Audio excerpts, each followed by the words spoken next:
女孩将长布拴在墙上，然后一圈又一圈地裹在胸前，只为让好人认为她是个男人，便能躲开对她公正的迫害。而当看到镜子里自己不男不女的模样，她又发出了恐怖的嘶吼声。究竟是怎样的经历，能让一个年纪轻轻的女孩如此悲情的呐喊？当你知道电影上映于1981年时，你就应该想到，故事发生在那蹉跎岁月的10年。女人姓于，她的母亲是一名大学老师，却被穿戴红袖章的好人无端化成黑帮分子。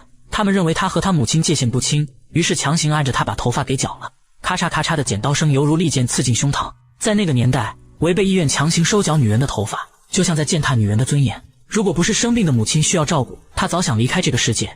可活下来并不容易，她每天出门都有很多孩子围着她吐口水，那些懂事的人都不把她当人看待，他们还停发了母亲的工资。为了给她买药，女孩打算把心爱的小提琴当掉，结果在当铺里又遇见2名好人。喂，戴草帽的，过来，听见没有？